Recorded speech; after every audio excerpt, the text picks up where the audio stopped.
Muy buenos días, oyentes. Bienvenidos una vez más al podcast más filosófico de todo Montessori. El día de hoy les vengo a plantear la siguiente pregunta. ¿Qué es un enemigo? No es solo alguien que se opone a nosotros, sino una figura compleja que atraviesa la política, la ética y la identidad humana. La palabra enemigo proviene del latín inimicus, que significa literalmente no amigo. Desde su origen, el concepto se define por oposición. El enemigo siempre es el otro, el que no pertenece, el que amenaza.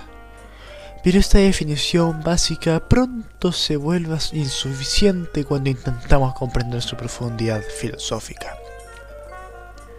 La pregunta es filosófica porque no se limita a describir una relación, sino que cuestiona cómo entendemos el conflicto, la identidad y la convivencia. Preguntarse qué es un enemigo implica reflexionar sobre qué somos nosotros mismos, qué valores defendemos y hasta qué punto necesitamos del otro para definirnos. Carl Schmitt sostiene que la esencia de lo político radica en distinguir entre amigo y enemigo.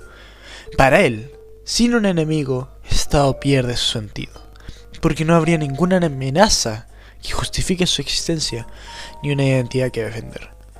Esta visión convierte al enemigo en una pieza central, completamente importante dentro de la organización política.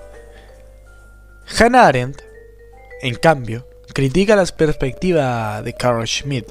Para ella, la política no debería entenderse como una guerra constante, sino más como un espacio de acción en donde pueda haber diálogo entre iguales.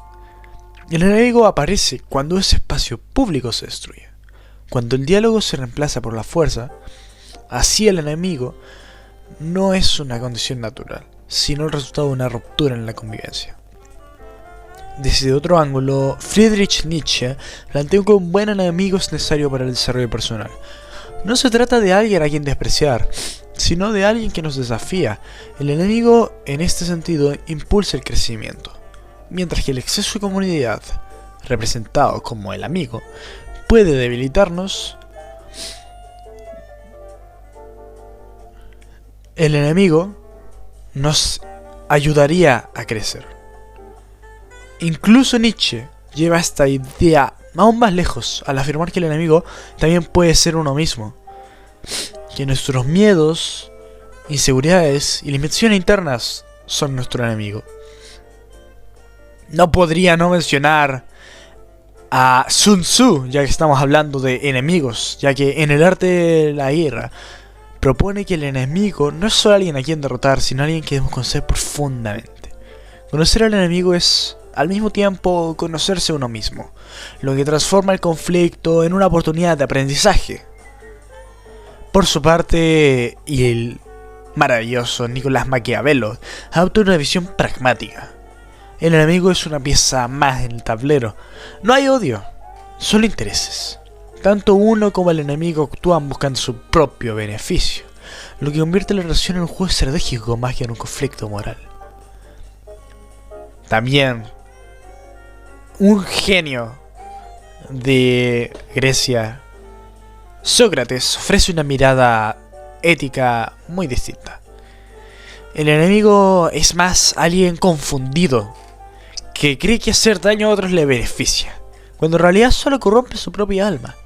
Aquí el enemigo no es malvado por naturaleza, solo es ignorante. Y Sócrates le tiene clemencia. El pesimista Thomas Hobbes sostiene que cualquiera podría ser un enemigo.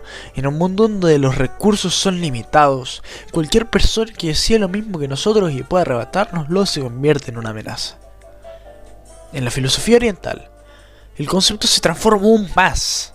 El mayor enemigo no está afuera, sino dentro.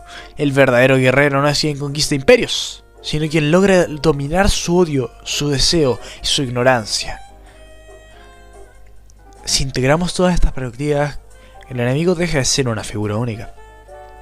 Puede ser un rival político, un adversario estratégico, un maestro involuntario o incluso una parte de nosotros mismos. No siempre es alguien que busca destruirnos. A veces es alguien que nos define, nos desafía o hasta nos revela nuestras propias limitaciones. Si debo responder personalmente, diría que un enemigo es quien está en contra de tus propios ideales y que por ello solo busca vulnerar tus derechos. Sin embargo, incluso esta definición es incompleta, porque reduce al enemigo a una oposición directa, sin considerar que muchas veces el conflicto nace de la incomprensión más que de la maldad. Tal vez la verdadera pregunta no sea solo ¿qué es un enemigo?, sino ¿por qué necesitamos tener enemigos? ¿Por qué esa necesidad se revela algo más profundo? Nuestra forma de entender el mundo, a los demás y a nosotros mismos. Muchas gracias por acompañarnos el día de hoy en Montessori Filosofía Podcast. Aquí está su presentador Román González y nos vemos en una próxima ocasión. Adiós.